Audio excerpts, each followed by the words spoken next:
ठंड में गुफा के अंदर बसा ससुराल। शांति अपने टूटे फूटे छोटे से मकान के आंगन में रात के समय ठंड में आग जलाकर अपने परिवार वालों के साथ बैठी बातें कर रही होती है। जी अब तो हमारे पास घर लेने लायक पैसे जुड़ गए। मुझे लगता है कि अब हमें नया घर खरीद लेना चाहिए। सही कह रही हो शांति तुम। आखिर कब तक हम इस टूटे फूटे मकान में रहेंगे? तो फिर हम किसी ब्रोकर से बात कर लेते हैं या फिर खुद ही घर ढूंढ लेते हैं। अरे खुद घर कहाँ ढूंढेंगे? खुद घर ढूंढने के लिए हमें काम से छुट्टी लेनी पड़ेगी और काम से छुट्टी ले लेंगे तो पैसे कट जाएंगे। सही कह रहे हैं देवर जी, एक काम करते हैं, हम ब्रोकर का ही सहारा ले लेते हैं। तो फिर ठीक है, मैं किसी अच्छे ब्रोकर से बात करता हूँ जिससे हमें हमारे जमा किए हुए पैसों के अनुसार कोई अच्छा सा घर मिल जाए। ऐसे ही अगले दिन आनंद एक अच्छे से ब्रोकर को लेकर आता है। मैं आपको बहुत अच्छा घर दिलवा दूंगा, बस आप बजट बताइए आपका कितना है। हमारे पास 3 लाख रुपए है, उसी में हमें कोई घर दिलवा दीजिए। अरे इतने में तो आपको कोई घर नहीं मिलेगा, ये तो बहुत कम पैसे हैं। कम से कम 15 लाख रुपए लेकर आइए, तब कोई अच्छा घर मिलेगा। अरे क्यों ना मैं इन लोगों को पागल बनाकर इनसे ये सारे पैसे हड़प लूं। वैसे भी इन लोगों को क्या पता है कि सच क्या है और झूठ क्या है। तभी वो आदमी ब्रोकर और राकेश के परिवार के पास जाता है और बोलता है, अरे ये नहीं दिला सकता तो मैं दिलवा देता। मैं बहुत बड़ा प्रॉपर्टी डीलर हूँ। मैं काफी देर से आप लोगों के बीच की बातचीत को सुना हूँ। मैं आपको इतने ही पैसों में बहुत अच्छा घर दिलवा दूंगा। उस आदमी की बात सुनकर राकेश का परिवार उससे बात करने लग जाता है और ब्रोकर वहां से चला जाता है। अगले दिन वह अनजान आदमी राकेश और उसके परिवार को एक बहुत ही बढ़िया घर के बाहर ले जाता है और बोलता है, यही घर मैं आप लोगों को दिलवाऊंगा, आप इसे अच्छे से देख लीजिए। जी हमें तो ये घर बहुत ज्यादा पसंद है। सच में जैसा हमने सोचा था, ये घर तो उससे भी ज्यादा अच्छा है। तब बस फाइनल हुआ, हम ये घर खरीद रहे हैं। मैं कल आपके सारे पैसे दे दूंगा और उसके बाद हम इस घर में शिफ्ट हो जाएंगे। अरे शिफ्ट होने में तो आपको 2 दिन का टाइम लगेगा, क्योंकि घर में थोड़ा सा बिजली का काम करवाना बाकी है और बाकी सब कुछ फर्स्ट क्लास का है। पैसे दे दीजिए और 2 दिन बाद घर में शिफ्ट हो जाइए। उस आदमी पर भरोसा करके अगले दिन ही आनंद उसे अपने सारे जमा किए हुए पैसे दे देता है और अगले ही दिन पता चलता है कि जिस आदमी को उन्होंने पैसे दिए हैं वो बहुत बड़ा फ्रॉड था। ये सब कुछ क्या हो गया? अब हम क्या करेंगे? हमने जितना पैसा जोड़ा था सब कुछ हमारे हाथों से चला गया। हम गरीबों के साथ ही ये सब कुछ होना था क्या? अब कैसे चलेगा हमारा आगे का जीवन? मैंने तो ये घर भी गिरवी रख दिया था, अब पैसे कैसे चुकाऊंगा? चिंता मत कीजिए पिताजी, कैसे भी न कैसे घर को चला ही लेंगे। आप सब हौसला रखिए और इस मुसीबत से बाहर निकलने की कोशिश करिए।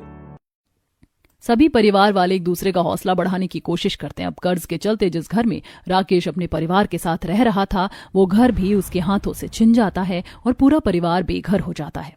ऐसे ही सर्दी के कोहरे भरी रात में पूरा परिवार हाथों में अपना सामान लिए फुटपाथ पर चादर बिछाकर बैठा होता है। ऐसे तो ये सर्दी का मौसम नहीं गुजरेगा, हमें अपने रहने के लिए कोई ना कोई ठिकाना तो देखना ही पड़ेगा। पर हम कहाँ जाएंगे? पर पिताजी ये भी तो बताइए, ऐसी कोई जगह ढूंढनी होगी जहाँ पर हम ठंड से भी बच पाए और हमारा गुजर बसर भी हो जाए। सही कह रहे हैं आप, वरना ऐसे तो हम सर्दी में ही ठंड में ठिठुर ठिठुर कर मर जाएंगे। कल सुबह होते ही हम अपना कोई नया ठिकाना देखेंगे। ऐसे ही जैसे तैसे करके ठंड में कांपते हुए राकेश का पूरा परिवार फुटपाथ पर वहीं रात बिता लेता है। अगले दिन वह अपना बोरिया बिस्तर उठाकर अपने पूरे परिवार के साथ रहने का ठिकाना ढूंढने की तलाश में घूमने लगता है और भटकते भटकते एक घने जंगल में जा पहुंचते हैं और तभी घर के बच्चे बोलते हैं, मुझे बहुत तेज भूख लगी है दादाजी। मुझे भी बहुत तेज भूख लगी हुई है, कुछ खाने के लिए दे दीजिए, कल से कुछ नहीं खाया।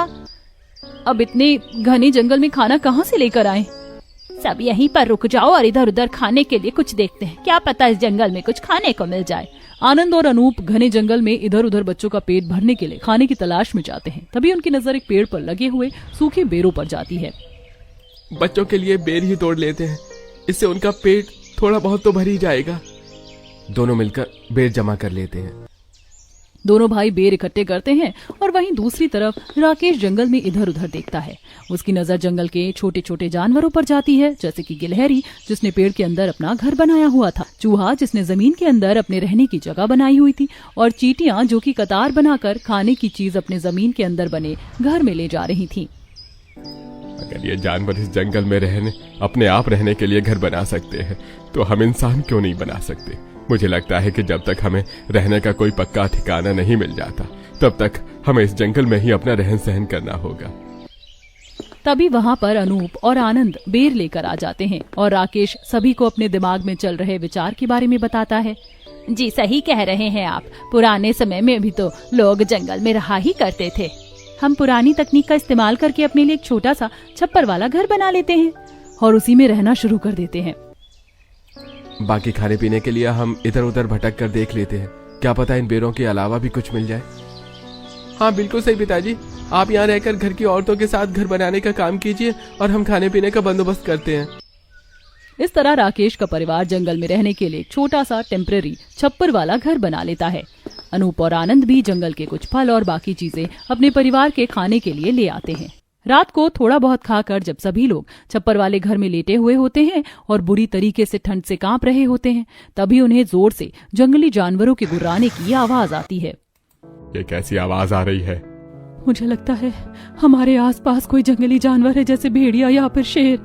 तो माँ, क्या हम पर अब हमला कर देंगे? वो हमें खा जाएंगे। हाँ माँ, मुझे तो भेड़ियों से और शेर से बहुत डर लगता है, वो बहुत ज्यादा खूंखार होते हैं। नहीं नहीं बेटा, डरो मत, कुछ नहीं होगा, हम सब है ना तुम्हारे साथ। मुझे लगता है हमें अपने घर के बाहर आग जला देनी चाहिए ताकि कोई भी जंगली जानवर हम पर हमला न कर सके। जंगली जानवरों को आग से काफी डर लगता है, आग जलती रहेगी तो जंगली जानवर हमसे दूर रहेंगे। ऐसे ही अनूप और आनंद उठते हैं और आग जलाने के लिए सूखी लकड़ियां इकट्ठा करते हैं, लेकिन अब उनके पास आग जलाने के लिए माचिस ही नहीं होती है। अब क्या करें, माचिस तो है ही नहीं हमारे पास। पत्थर से पत्थर रगड़कर चिंगारी उठाइए ना और आग जला दीजिए, क्योंकि अब आग ही है जो हमें जंगल में ये रात गुजारने के लिए सहारा दे सकती है। जी हाँ, उससे आग भी जल जाएगी और फिर जब आग जल जाएगी तो उसके बाद हम एक एक करके आग में सूखी लकड़ियां डालते रहेंगे ताकि सब बारी बारी आराम भी कर ले और हमारी सुरक्षा भी रहे।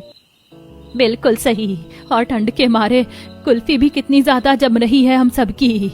आग जल जाएगी तो हम सबको थोड़ी गर्माहट भी मिल जाएगी। अब अनूप पत्थर से पत्थर रगड़कर चिंगारी निकालता है और सूखे पत्तों में आग लगा देता है।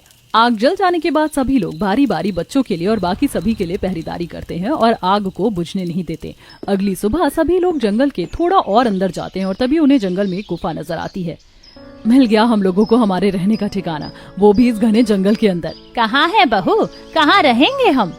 सामने देखिए माँ जी, अब हम इस गुफा में रहेंगे। बिल्कुल सही कह रही हो जानवी, इस घने जंगल में इस गुफा से अच्छा छिपने के लिए और रहने के लिए कुछ भी नहीं है।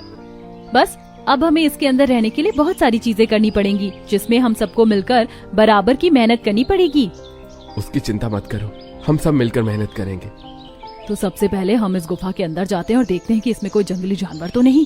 पर बहू, इसमें तुम दोनों की जान को खतरा हो सकता है। हमें कुछ नहीं होगा माँ जी, आप चिंता मत कीजिए। आप सभी लोग यहीं खड़े रहिए, अगर हमारे चिल्लाने की आवाज आए तो आप लोग बिना किसी देरी के गुफा के अंदर आ जाना हमारी मदद करने के लिए। पायल और आनंद गुफा के अंदर जाते हैं और अच्छे से देखते हैं और गुफा के अंदर कोई भी जंगली जानवर नहीं था। दोनों बाहर आते हैं और गुफा के बारे में सबको बताते हैं। गुफा अंदर से बहुत ज्यादा गंदी है, हमें सबसे पहले इस गुफा को अच्छे से साफ करना होगा ताकि हम लोग इसके अंदर रह सके। तो ठीक है, यहाँ हमारे पास झाड़ू तो है नहीं, इसीलिए मैं पतली पतली सूखी लकड़ियों को इकट्ठा करके उन्हें पेड़ की लटकी हुई शाखाओं से कस के बांध देती हूँ और एक प्राकृतिक झाड़ू बना लेती हूँ। अरे मैं थोड़ा सा जंगल में घूम कर देखता हूँ कि यहाँ पर आसपास कोई तालाब या फिर पानी का झरना है जहाँ से हमें पानी पीने के लिए मिल जाए। और मैं बच्चों को संभाल लेती हूँ। और गुफा के अंदर जो बड़े बड़े पत्थर हैं, मैं और अनूप मिलकर उन पत्थरों को बाहर निकाल देते हैं। ऐसे ही अब पूरा परिवार मिलजुल कर एक एक काम पकड़ लेता है। जानवी सबसे पहले जंगल में बिखरी हुई सूखी लकड़ियों को जमा करती है और फिर उन्हें एक बराबर का तोड़ लेती है, जिसके बाद वह पेड़ से लटक रही शाखाओं में से एक पतली शाखा खींचकर उन लकड़ियों को बांधकर एक झाड़ू तैयार करती है और उस झाड़ू से गुफा के अंदर की सफाई करती है। इस झाड़ू से तो काफी अच्छी सफाई हो रही है। मुझे लगा नहीं था कि ये झाड़ू इतना अच्छा काम कर जाएगा, पर चलो इस मुश्किल समय में गुफा के अंदर रहने के लिए इस झाड़ू से अब हर दिन सफाई कर लिया करेंगे। वहीं दूसरी तरफ जब अनूप और आनंद पत्थर निकाल रहे होते हैं तब भाई एक काम करते हैं, इन पत्थरों को ना हम गुफा के गेट के बाहर लगा देते हैं और उतनी सी जगह खुली रहने देते हैं जितने में से हम आसानी से अंदर बाहर जा सके। हाँ बिल्कुल सही बोल रहे हो, इससे कोई जानवर भी अगर अंदर आएगा तो हमें पता चल जाएगा। दोनों भाई मिलकर सबसे पहले बड़े पत्थरों को नीचे रखते हैं और उसके ऊपर छोटे छोटे पत्थर रखकर गुफा के चारों तरफ एक दरवाजा बना देते हैं। इन सब के साथ साथ राकेश भी जंगल में इधर उधर भटकता है और आखिरकार उसे एक साफ पानी का झरना मिल जाता है। अरे अब मैं यहीं से अपने परिवार के पीने और खाना बनाने के लिए पानी ले जाऊंगा, लेकिन पानी ले जाने के लिए मैं बर्तन कहाँ से लेकर आऊं? बर्तन तो हमारे पास है ही नहीं। राकेश वापस से गुफा के पास पहुंचता है और शांति को पानी के झरने की बात बताता है और साथ ही बर्तन न होने वाली समस्या भी बताता है। एक काम करते हैं, यहाँ आसपास सड़क तो होगी ही और सड़क किनारे कई लोग खाली बोतलें यूं ही फेंक देते हैं। हम उन बोतलों को उठा कर ले आते हैं और फिर उन्हें पानी से अच्छे से धोकर झरने का पानी भर कर ले आएंगे। ठीक है शांति, अब पीने के लिए पानी तो चाहिए ही, सर्दी हो या गर्मी प्यास तो बराबर ही लगती है। शांति और राकेश दोनों सड़क किनारे जाते हैं और चलते चलते उन्हें सड़क किनारे काफी सारी बोतलें पड़ी मिल जाती हैं, जिन्हें शांति जमा करती है। इसके बाद शांति और राकेश दोनों झरने के पास जाते हैं, जहां शांति बोतलों को रगड़ रगड़ कर अच्छे से साफ करती है और झरने के पानी से उन्हें धो लेती है। जिसके बाद दोनों पति पत्नी बोतलों में साफ पानी भरते हैं और उसे लेकर परिवार वालों के पास पहुँचते हैं। ये लो, पीने के पानी का इंतजाम तो हो गया, अब बस हमें खाने का इंतजाम करना है। लेकिन खाने का इंतजाम करने से पहले हमें चूल्हा भी तो बनाना है। चूल्हा होगा तभी तो हम उस पर कुछ लाकर पकाकर खा पाएंगे। तो पायल, तुम और मैं मिलकर चूल्हा बना लेते हैं, क्योंकि मिट्टी का चूल्हा तो हम दोनों को ही बनाना आता है। लेकिन अगर हम गुफा के अंदर चूल्हा बनाएंगे तो फिर तो पूरी गुफा धुएं से भर जाएगी। चिंता मत कीजिए माँ जी, हम गुफा के अंदर नहीं बल्कि गुफा के दरवाजे के अंदर की तरफ ही चूल्हा बना देंगे, ताकि चूल्हे का सारा धुआं बाहर की तरफ चला जाए। माँ, ये सब कुछ करने में कितना समय लग जाएगा? ऐसे खड़े खड़े मेरे पैरों में खून उतर आया है और कल से बस वो सूखे बेर खाए, भूख बहुत ज्यादा लगी हुई है। बस थोड़ा सा सब्र करो बेटा, फिर तुम्हें जल्दी से कुछ ना कुछ बनाकर हम जरूर खिला देंगे। जानवी और पायल दोनों जंगलों में से मिट्टी उठाती हैं और राकेश और शांति के झरने से लाए हुए पानी से मिट्टी को गीला करती हैं। साथ ही उसमें आसपास लगी हुई थोड़ी घास मिलाकर एक लेप तैयार करती हैं और फिर दोनों बहुएं मिलकर गुफा के दरवाजे के थोड़ा सा अंदर ही चूल्हा बना देती हैं। चूल्हा तो बनकर तैयार हो गया है, अब बस खाना बनाने के लिए कुछ चाहिए। लेकिन अब तो दिन ढल गया है, अब तो हम ज्यादा दूर जाकर कुछ भी ढूंढ नहीं सकते हैं। चिंता मत करो, ये देखो मैं क्या लेकर आया हूँ। इतना कहकर अनूप अपने हाथों में पकड़ा हुआ सीताफल दिखाता है। जब हम इस गुफा की तरफ आ रहे थे तब मैंने ये सीताफल की बेल देखी थी, तो मैं वहीं से ही सीताफल ले आया हूँ। अब चूल्हे पर हम इसे भून लेते हैं और इसी को खाकर पेट भर लेते हैं। ऊपर वाला भी हमारे दुख भरे दिन देख रहा है, तभी जैसे तैसे करके हमें कोई न कोई मदद मिलती ही जा रही है। अनूप सीताफल को जानवी और पायल के हाथों में देता है। दोनों बहुएं सबसे पहले जंगल से सूखी लकड़ियां चूल्हे में रखकर पत्थरों को रगड़ रगड़ कर चूल्हे में आग सुलगाती हैं और फिर आग पर सीताफल को भून लेती हैं। पूरा परिवार सीताफल का एक एक टुकड़ा लेकर खाता है और आखिरकार उनके भूखे पेट को थोड़ी तसल्ली होती है। अब जाकर थोड़ा सा अच्छा लग रहा है। हाँ, सच में आज लग रहा है न जाने कितने दिनों बाद हमने पेट भर के खाना खाया है। हाँ बच्चों, अब तुम आराम से सो जाओ। पर इस गुफा में जमीन पर हम कैसे सोएंगे? ठंड का मौसम है, जमीन पर सोएंगे तो हमें तो बहुत ज्यादा ठंडी लगेगी। हाँ माँ, और हमारी तबीयत भी खराब हो जाएगी। अरे हाँ, ये तो मैंने सोचा ही नहीं। कोई बात नहीं बच्चों, हम जो अपने साथ कपड़े लाए हुए हैं, आज तुम उनमें से कोई एक साड़ी जमीन पर बिछा लो और उस पर सो जाओ। बाकी कल सुबह देखते हैं और बिस्तर का भी इंतजाम करते हैं। इतना कहकर शांति अपने साथ लाए हुए कपड़ों में से बच्चों को गुफा में एक साड़ी बिछाकर देती है और बच्चे जैसे तैसे सिमट कर रात बिता लेते हैं। अगली सुबह उठकर पायल और जानवी जंगल में इधर उधर जाती है। तभी उनकी नजर केले के पेड़ के बड़े बड़े पत्तों पर जाती है। जानवी, क्यों ना हम इन केले के पत्तों का इस्तेमाल बिस्तर बनाने के लिए कर लें? हाँ, ये केले के पत्ते काफी बड़े हैं, इनको तो हम ओढ़ने के लिए भी इस्तेमाल कर सकते हैं। लेकिन हम एक पत्ते से दूसरा पत्ता जोड़ेंगे कैसे, ये नहीं समझ आ रहा। उसका जुगाड़ भी है मेरे पास। नीचे देखो कितनी सारी पतली पतली सी लकड़ी की तिल्ली जैसी बारीक लकड़ियाँ बिखरी हुई हैं। इन लकड़ियों को हम आलपिन की तरह एक पत्ते से दूसरे पत्ते पर रखकर जोड़ सकते हैं। तो ठीक है, फिर मैं ये जंगली आलपिन इकट्ठा करती हूँ और आप पत्ते तोड़ने का काम कीजिए। दोनों बहुएं मिलकर ढेर सारे केले के पत्ते तोड़ती हैं और फिर एक पत्ते पर दूसरा पत्ता रखकर तीलियों की सहायता से उन पत्तों को जोड़कर एक बड़ी सी चादर जैसा बिछौना बनाकर तैयार करती हैं और उसे लेकर गुफा में पहुँचती हैं। ये देखिए, हमने बिछाने के लिए कितना बढ़िया पत्तों का बिछौना बनाया है। अरे बहू, इस पर तो हम आराम से सो सकते हैं और इसे हम ऊपर ओढ़ने के लिए भी इस्तेमाल कर सकते हैं। गुफा के अंदर रहने के लिए बिस्तर का इंतजाम तो हो गया। अब चूल्हे पर खाना बनाने के लिए हमें बर्तन बनाने हैं। बर्तन बनाने के लिए दोनों बहुएं फिर से मिट्टी इकट्ठा करती हैं और उसमें पानी डालकर तरह तरह के मिट्टी के बर्तन बना लेती हैं। साथ ही कुछ पत्तों की सहायता से जिस तरीके से उन्होंने बिछौना बनाया था उसी तरीके से छोटी छोटी थालियां और कटोरियां भी बना लेती हैं। हमारे पास लगभग अब सारी चीजें जमा हो गई हैं। अब मैं और आनंद वापस से काम पर जाना शुरू कर सकते हैं, क्योंकि अगर हमें इस गुफा में भी रहना है तो भी हमें अनाज की तो जरूरत है ही, और अनाज लाने के लिए हमारे पास पैसे होने चाहिए। हाँ बेटा, तुम दोनों काम पर जाओ और काम करो। यहाँ की जिम्मेदारी तुम मेरे कंधे पर छोड़ दो। अब अगले दिन से अनूप और आनंद दोनों अपने काम पर जाना शुरू कर देते हैं। वहां से थोड़े पैसे एडवांस लेकर वह गुफा में राशन ले जाते हैं। दोनों बहुएं मिट्टी के बर्तनों में राशन पकाकर पूरे परिवार को खिलाने लगती हैं। ऐसे ही एक दिन जब चीनू और गुड़िया गुफा के बाहर खेल रहे होते हैं, तभी एक जंगली बिल्ला चीनू पर झपटने ही वाला होता है कि चीनू उसे देखकर जोर से चिल्लाता है, माँ जल्दी आओ, मुझे बचाओ, देखो यहाँ पर क्या है। हट जाओ मेरे आगे से, मेरे पास मत आना, मैं कह रहा हूँ दूर हो जाओ मुझसे। चीनू बेटा क्या हो गया, सब कुछ ठीक तो है? वो मुझ पर झपट्टा मारने वाला था। हे भगवान, मेरा बच्चा बाल बाल बच गया, वरना अभी ये जंगली बिल्ला मेरे बच्चे को नोच लेता। बेटा भूलो मत, अब हम घर पर नहीं बल्कि गुफा में रह रहे हैं और जंगल में ऐसे जंगली बिल्ले और बाकी जानवरों का होना आम बात है, तो जरा सावधानी से खेला करो तुम दोनों। ठीक है दादी, जैसा आप कहें, हम बिल्कुल ध्यान से खेलेंगे और अपने आसपास पूरा ध्यान रखेंगे। गुड़िया और चीनू वापस से खेल में लग जाते हैं। अब दिन में तो गुफा के अंदर खूब प्रकाश रहता था, लेकिन रात होते ही गुफा के अंदर बहुत ज्यादा अंधेरा हो जाता था। रात को गुफा के अंदर बहुत ज्यादा अंधेरा हो जाता है। अब हम यहाँ पर लाइट तो ला नहीं सकते हैं, तो फिर हम क्या करें जिससे रात को हमारी गुफा के अंदर रोशनी बनी रहे? वही तो मैं भी सोच रही हूँ। अब जब तक इस गुफा में रहना है तब तक हमें रोशनी की तो जरूरत है। ये बोलते ही बोलते जानवी की नजरें चूल्हे में पड़े हुए कोयलों पर जाती हैं, जिनमें से धीमा प्रकाश उत्पन्न हो रहा था।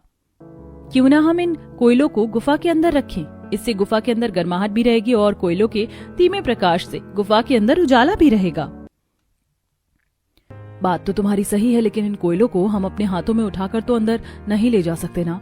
तो पहले हम कच्चा कोयला बनाकर तैयार करते हैं और उसके बाद उस कोयले को अंदर ले जाकर हम सुलगा लेंगे।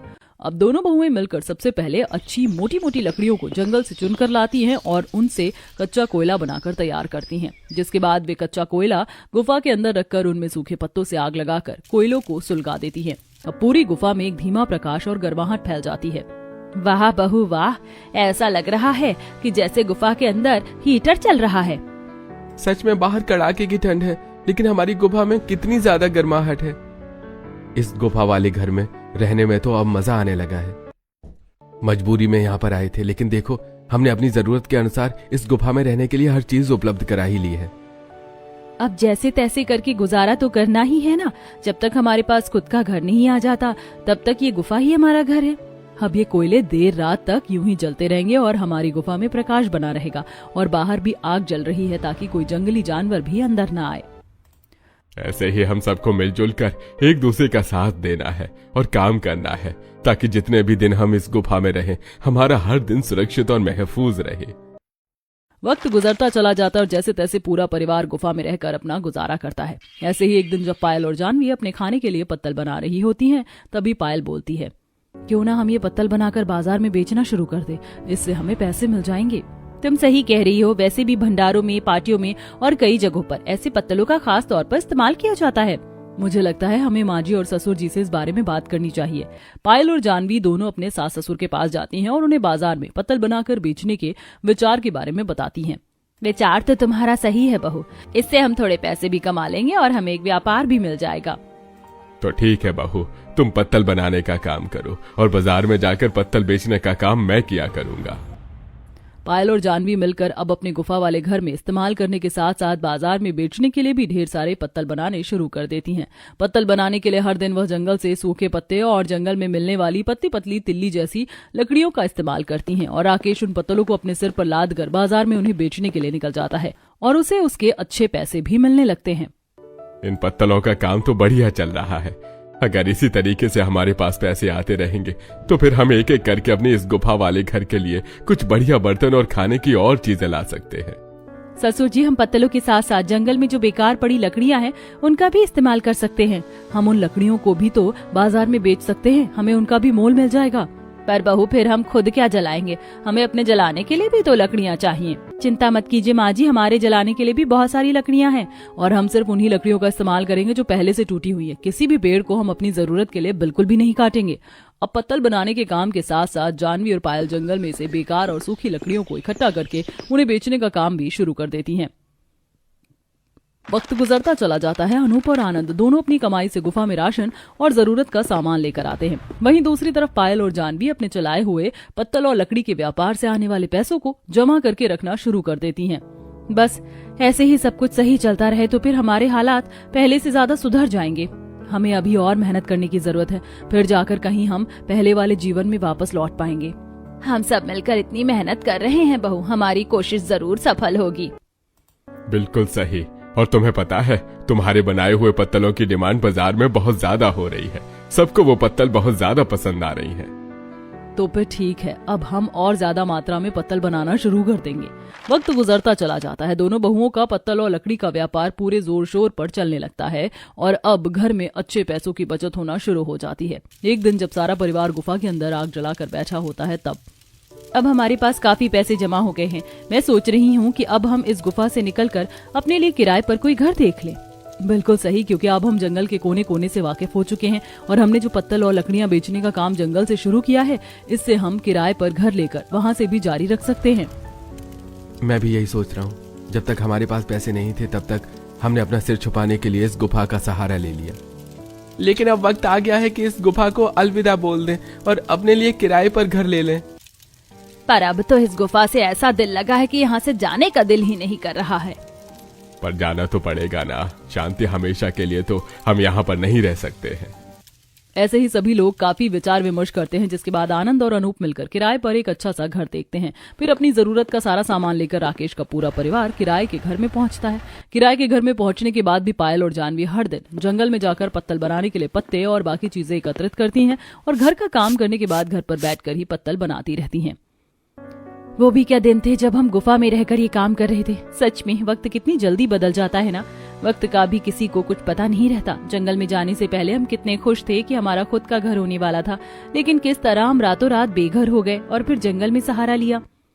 हाँ बिल्कुल, इसीलिए कहते हैं प्रकृति कभी निराश नहीं करती और आज वही काम हमारी पहचान बन गया है। देखो तो दीदी, अब कितनी अच्छी पत्तल बनती है हमसे, और इतनी जल्दी भी। अगर हम गुफा में रहने के लिए ना गए होते तो शायद हमें पता ही नहीं चल पाता कि हम भी इतने बड़े कलाकार हैं। सही कहा। और गुफा वाले घर में इतने दिन रहकर हम प्रकृति के कितना करीब थे। हमने सब कुछ किया जो हम हमेशा किताबों में पढ़ा करते थे।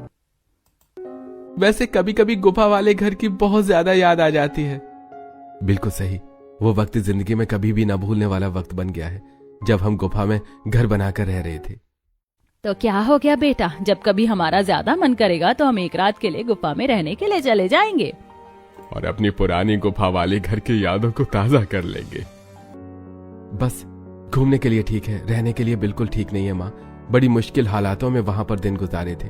अब बस सपना पूरा करना है, अपना खुद का घर लेने का।